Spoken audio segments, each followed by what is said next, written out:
నమస్తే. తెలంగాణ వ్యాప్తంగా ఆదివాసీ వర్సెస్ లంబాడి మధ్య రిజర్వేషన్ల యుద్ధం నడుస్తుంది. గత కొన్ని రోజుల నుంచి కూడా తెర మీదకి వస్తూ ఉంది. కోర్టులో కేసు కూడా నడుస్తున్నటువంటి పరిస్థితి. మాట్లాడే ప్రయత్నం చేద్దాం. మరొకసారి ఒక కరపత్రంతో మాజీ ఎమ్మెల్సీ రాములు నాయక్ అంశాన్ని తెర మీద తీసుకొచ్చారు. దాంట్లో చాలా అంశాన్ని పొందుపరిచారు. మాట్లాడే ప్రయత్నం చేద్దాం. సో ఏంటి ప్రధానంగా ఇవాళ ఈ కరపత్రం ఉద్దేశం ఏంటి, ఎటువంటి అంశాలు పొందుపరిచారు? ఈ కరపత్రంలో చట్టబద్ధత కలిగిన అన్ని విషయాలు ఏదైతే మా మీద ఆదివాసీ సంఘాలు దుష్ప్రచారం చేస్తారో వారి కనువిప్పు కావాలనే ఉద్దేశంతో ఆ రోజు మన దేబర్ కమిషను, తర్వాత లోకూర్ కమిటీ నివేదిక, తర్వాత చందా కమిటీ నివేదిక, జాయింట్ పార్లమెంటరీ నివేదిక, ఇవి అన్నీ పొందుపరిచి అన్ని అంశాలను అందులో జతపరిచినాము. మా మిత్రులకు నేను ఒకటే కోరేది, వాస్తవాలను తెలుసుకుందాం. ఎక్కడైతే అన్యాయం జరిగిందో 1956లో మేము 76లో మేము వచ్చినాం. మేము వలసవాదులు అంటారు కదా, మేము వలసవాదులు కాదు. మా బీజాలు మా మూలాలు తెలంగాణలో ఉన్నాయి. ఇక్కడ మొత్తం భారతదేశంలో ఉన్నాం. మేము దాదాపు 14-15 కోట్ల మంది మా వాళ్ళు ఉంటారు. మాకు అన్యాయం జరుగుతుందని మేము మొత్తుకుంటున్నాము. ఎందుకంటే 1 నేషన్ 1 ఎలక్షన్ అంటుండు కదా ప్రధానమంత్రి. అందు గురించి 1 నేషన్ 1 రిజర్వేషన్ అని రాములు నాయక్ మొదలుపెట్టిండు. భారతదేశంలో బ్రహ్మాండంగా ఇది నడుస్తుంది. ఇవాళ బ్రహ్మాండంగా ఇది జరుగుతుంది. అందు గురించి ఈ కరపత్ర ఉద్దేశం ఎందుకంటే 1976లో శ్రీమతి ఇందిరాగాంధీ ప్రవేశపెట్టిన పార్లమెంట్లో ఏమని ఏరియా రిస్ట్రిక్షన్ని తీసి దాదాపు 1000 కులాలను కల్పించింది. అది ఒకటి ఇక్కడనే కాదు, మొత్తం భారతదేశంలో 705 కులాలేమో ఎస్సీల దాంట్లో కలిపిరు. 770 కులాలు వస్తే 725 పై చిల్లర వాళ్ళకి ఇచ్చేసారు. 370 అవి వస్తే 358 కులాలు ఎస్టీలో కలిపారు. అందులో భాగంగా ఇక్కడ మాకు రిజర్వేషన్ వచ్చింది. కానీ ఇవాళ దేశంలో అనేక జాగాల రిజర్వేషన్ లేదు. మా మిత్రులకు ఏమంటుందా అంటే, నేను ఎక్కడైతే మీకు విద్యాభ్యాసంకు మీరు స్పెషల్ ఫండ్ అడగండి, మంచి నైపుణ్యం గల విద్యను ఇవ్వండి అనండి, మేము చదువుకుంటాము అనండి. మేము పాములు పడతాం, మేము ఉడుములు పడతాం, మాకు ఐఏఎస్ ఏంటంటే ఇది అయ్యే పనేనా? ఇది రాజ్యాంగం ఉంది. అందుగురించే మా మిత్రులకు లంబాడ ఎట్లా చదువుకున్నారో అట్లా చదివి పైకి రామంటున్నాము. మాతోటి గిట్ట మీరు ఇది ఉండాలి, మేము మిమ్మల్ని తీసుకొని పోతాం కదా. ఇంకా బ్యాక్లాగ్ వేకెన్సీలు అట్లనే పడి ఉన్నాయి. ఇంకా రకరకాలుగా వేకెన్సీలు ఉన్నారు. ఇంకా ఇవే ఫిలప్ కాలేదు. మనం ఏం చేసుకుంటే ఏమవుతాం? భారతదేశంలో కాదు, ప్రపంచంలో ఇది వచ్చినా మాకు ఇది కావాలని అడుక్కుంటారు. మనం ఇక్కడ 14 సంవత్సరాలు తెలంగాణ గురించి పోరాడటం, మాకు తెలంగాణ రాష్ట్రం కావాలన్నాం. కానీ అందరినీ కాల్చి చంపేయండి, ఆంధ్రోళ్ళని ఎలగొట్టండి, గో బ్యాగ్ ఇడ్లీ సాంబార్ అని అనలే కదా మేము. వాళ్ళు మా మిత్రులే, మా అన్నదమ్ములే.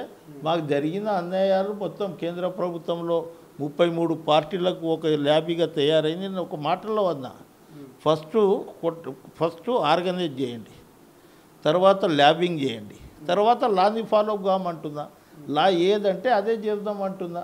అవి అన్ని దృష్టిలో పెట్టుకొని మమ్మల్ని భయపెట్టించి మేము అడవుల్లో ఉంటాం, మా పక్కకు నక్సలేట్ ఉంటారు, మేము చెప్పినట్లు వింటారంటే ఇది కరెక్ట్ పద్ధతి కాదు ఇది. అందుగురించే మేమేమంటున్నాము, మేము మళ్ళీ 20 సంవత్సరాలు మేము వెనుకపాటుతున్నామైంది. ఒకే రాష్ట్రం, ఒకే భాష, ఒకే సంస్కృతి. మళ్ళీ మేమెవరికి అడగాలి 20 సంవత్సరాలు ఇది అయిందని? 20 సంవత్సరాలు 56 నుంచి ఉన్నారు. మేము అప్పుడు లంబాడాస్ లేము కదా, ఎరకల లేరు కదా, మన ఇది యానది లేరు కదా. మళ్ళీ అప్పుడు ఎవరు తిన్నారు? అదానికి జవాబు లేదు. మీరు వచ్చిన తర్వాతనే మా అన్నీ తిన్నారు. అదాని ముందు ఎంతమంది ఐఏఎస్లు అయ్యారు, ఎంతమంది ఐపీఎస్లు అయ్యారు, ఎంతమంది గ్రూప్ 1 ఆఫీసర్లు అయ్యారు? చదువుకోలేదు. అందు గురించే కాలేదు. మాకు 76లో అవకాశం ఇచ్చింది ఇందిరాగాంధీ, చదువుకుందాం, పైకి వచ్చినాం. ఇవాళ గిట్ట 1% వచ్చిరండి. ఇవాళ 99% ఏ లా అడ్డ మీద చూడండి. మీరు ఎక్కడన్నా ఆడపిల్లలను అమ్ముకుంటారు అంటే బంజారా గిరిజనులు అమ్ముకుంటారు ఆడపిల్లలను. 9 మాసాలు తల్లి కడుపులో పెట్టుకొని ఆర్థిక పరిస్థితి బాగలేనప్పుడు మొన్ననే నల్గొండలో మనం చూసినాం. ఇలా ఆడపిల్లలను అమ్ముకునే స్థితిలో ఉన్నాం మేము.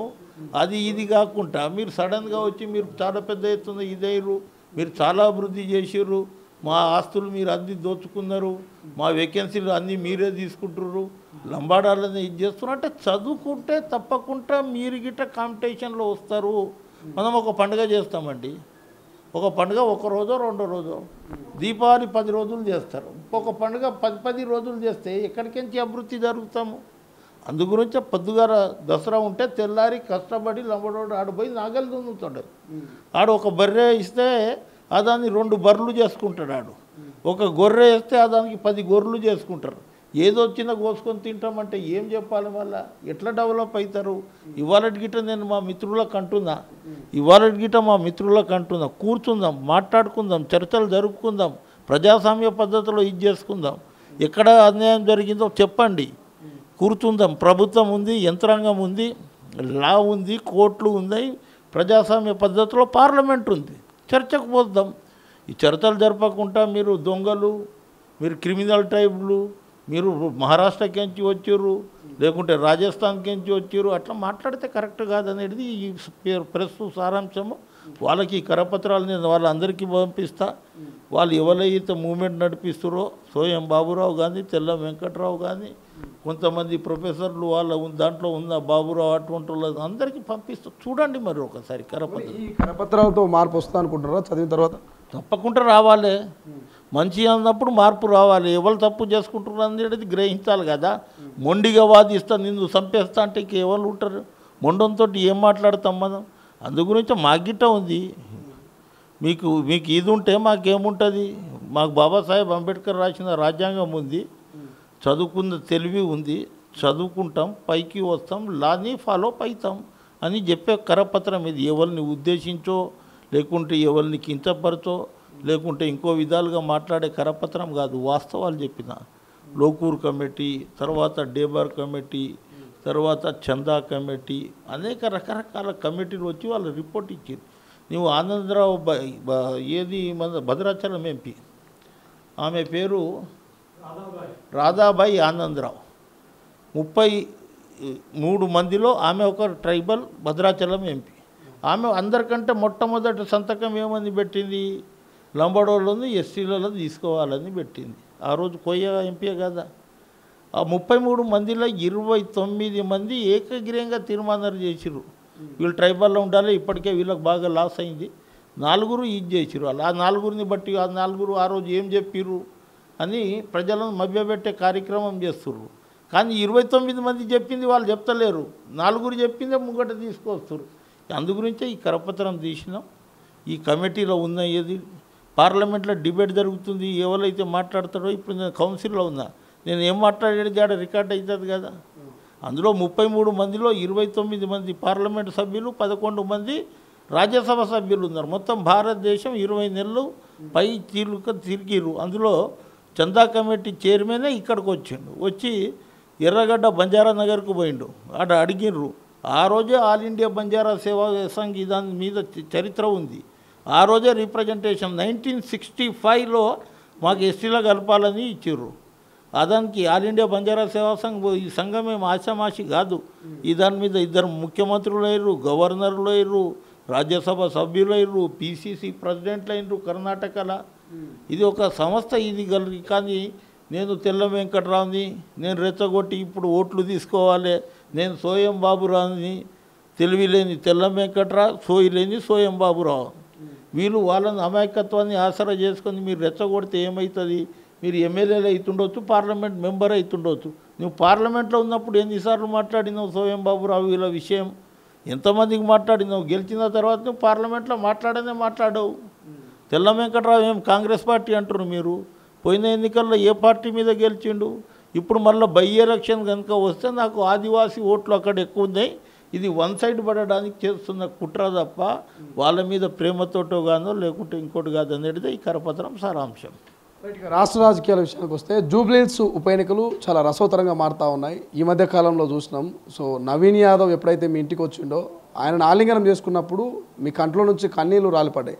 నిన్న ప్రచారంలో భాగంగా కూడా నవీన్ యాదవ్ ఇక మంత్రులంతా కూడా మీ ఇంటికి వచ్చినటువంటి పరిస్థితి ఏంది? చిన్న శ్రీశైలం యాదవ్ నవీన్ యాదవ్తో మీకున్నటువంటి అనుబంధం ఏంది? ఇప్పుడు నవీన్ యాదవ్ మా కొడుకు లెక్క ఉంటాడు. నా కొడుకు ఆయన కంటే పెద్ద అయిందండి, ఒక సంవత్సరమో 2 సంవత్సరాలు మా నరేందర్ నాయక్ పెద్దోడు. ఓకే. కానీ మాకు వాళ్ళకు ఉన్న సంబంధం, లాలు నాయక్ అని బంజారాహిల్స్లో మా మామ, నేను ఎక్కడైతే పెళ్లి చేసుకున్నానో వాళ్ళ దగ్గర 30-35 బర్రెలు ఉంటుండే. ఇవాళ వీళ్ళు సదరు తీస్తురు కదా, అప్పుడు ఎవరి ఇంట్లో పాలు పోస్తే వాళ్ళ దగ్గర పోయి పైసలు అడుక్కునే సంస్కృతి ఉండే. ఇప్పుడు సదరు చేసుకుంటున్నాం, ఓకే, మంచిదే. కానీ వాళ్ళకు మాకున్న సంబంధం చిన్నప్పటి నుంచి. నేను శ్రీశైలం యాదవ్ అంత గట్టిగా ఎందుకు వాదిస్తున్నా అంటే, ఆ రోజు ఒకటే పేపర్, ఒకటే టీవీ ఛానల్, ఇంకా వేరే టీవీ ఛానల్ రౌడీలని అంటలేరు. ఇలా టీ న్యూస్లో అంతా సత్యహరిచంద్రులు దానవీర సూరకర్ణులు, ఈ టీవీలో ఉన్నోళ్ళు, ఆ పార్టీలో ఉన్నోళ్ళు, ఒక రూపాయి కరప్ట్ చేయనోళ్ళు ఇవాళ వాళ్ళు మాట్లాడుతున్నారు. ఆ రోజు కేసీఆర్కి రథం లేనప్పుడు రథం ఇచ్చిండు, కేసీఆర్కి కొంత సాయం చేసిండు. కేసీఆర్కు సాయం చేస్తాడా అని చంద్రబాబు నాయుడు ఆ రోజు తడిపారు చేయించిండు. మేము చిన్నప్పటి నుంచి మేము ఇద్దరం దోస్తులం. ఇసుగూడ చెరువు ఇప్పుడు ఏదైతే మన పార్క్ ఉందో, ఏది మన ఏం పార్క్ అది, మన వెంకటరావు నగర్ పార్కు, ఆ పార్కులో ఈత కొట్టేటోళ్ళం, అది చెరువు. ఆ పక్కకేమో జామ తోట. ఏం చేసిండు శ్రీశైలం యాదవ్? ఎవ్వరికి ఇంతవరకు నా ముంగట ఒక దెబ్బ కొట్టింది లేదు. ఆయన ఎవడన్నా పత్రిక ఇస్తే 10,000 రూపాయలు ఇస్తాడు. ఆయనకి ఏమైందంటే, ఒక జరగరాని సంఘటన జరిగింది, ఆయన అక్కడ పడుకొని ఉన్నాడు. రాత్రికి వచ్చి పోలీస్ ఏవన్క పెట్టేసి అది ఆయన కలిసి వచ్చింది. సినీ ఇండస్ట్రీస్ వచ్చిర్రు, వాళ్ళకు పంచాయతీ చేసిండు, వ్యాపారం చేసిండు. అసలు రౌడీ కాదు చిన్న శ్రీశైలం యాదవ్. 100% మార్కులు ఇస్తాను నేను. రౌడీ కాదు, రాజకీయ నాయకులు రౌడీ చేసిర్రు, పోలీసు వాళ్ళు ఏమో తడిపారు చేసిర్రు, ఎవరిని ఒక దెబ్బ కొట్టింది లేదు. ఎందుకని చెప్తున్నా అంటే, వాళ్ళ చరిత్ర తెలుసు, వాళ్ళ అమ్మ తెలుసు. ఇన్ని కేసులు ఎట్టున్నాయి? 30-40 కేసులు. అరే ఎందుకుండే ఈ కేసులు? ఇప్పుడు రౌడీ అని అంటారు. మొన్న సల్మాన్ ఖాన్ని చేర్పించుకుర్రు, ఆయన రౌడీ కాదా? ఆయన రౌడీ కాదా? మీకు బీసీలు కనుక, ఎస్సీలు కనుక, ఎస్టీలు కనుక చేస్తే శ్రీశైలం మంచి కార్యకర్త. బీసీలకు టికెట్ వచ్చింది కదా, వెల్మదొరలకు అసలు ఇదైతలేదు. ఏమంటారు? శ్రీశైలం రౌడీ షీటరు, ఆయన కొడుకు రౌడీ షీటరు. ఇవాళంట 15 మందితోటి ఆ వెంకట్ యాదవ్ పోయిండంట, ఎవరినో భయపెట్టించంట. బ్యానర్ ఐటమ్ ఒకటి తెలంగాణలోనే కనిపిస్తుంది, మళ్ళీ ఇంకా ఏ పేపర్లో ఉండదు, ఏ పేపర్లలో ఉండదు. వాళ్ళకు రాసిన కరపత్రం కదా అది, వాళ్ళ కరపత్రం ఏమన్నా రాసుకోవచ్చు అని. రౌడీ కొడుకుకు ఆడబిడ్డకు ఆడపడుచు యుద్ధం. మొన్న ఇంకో ఐటమ్ చూసిన. ఇవాళ పొద్దుగాల వెంకటేష్ యాదవ్ మమ్మల్ని భయపెట్టి ఇచ్చిండని ఇంకో ఇది. నేనేమంటున్నా అంటే, ఆ రోజు శ్రీశైలం యాదవ్ మిమ్మల్ని సపోర్ట్ చేసినప్పుడు, మీ గురించి తడిపారైనప్పుడు, అప్పుడు రౌడీ షీటర్ కదా. 2002లో ఎన్నికలు జరిగినప్పుడు జిహెచ్ఎంసీ అప్పుడు 100 కార్పొరేషన్లే, 100 వార్డులే. ఆ రోజు మాకు ఒకటి ఏది వైట్ హౌస్ ఆయనకు తీసుకొచ్చి మేము పోటీ చేస్తే వీళ్ళు భయపెట్టి ఇస్తే తెలుగుదేశం వాళ్ళు ఆడు విడ్రా చేసుకొని పారిపోయింది. మా క్యాండిడేట్ లేక నాయన నరసింహారెడ్డిని పెట్టి మేయర్గా పోటీ చేస్తే మాకు డిపాజిట్ రాలే.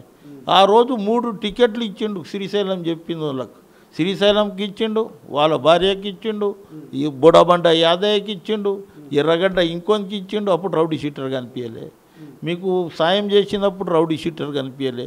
రౌడీ షీటర్కి ఏమన్నా ముద్ర ఉంటుందా? పైసలు ఇచ్చినప్పుడు ఈ రౌడీ షీటర్ పైసలని ఏమన్నా ముద్ర వీళ్ళకి ఇది ఉందా? ఎట్లా రౌడీ షీటర్ అంటారు?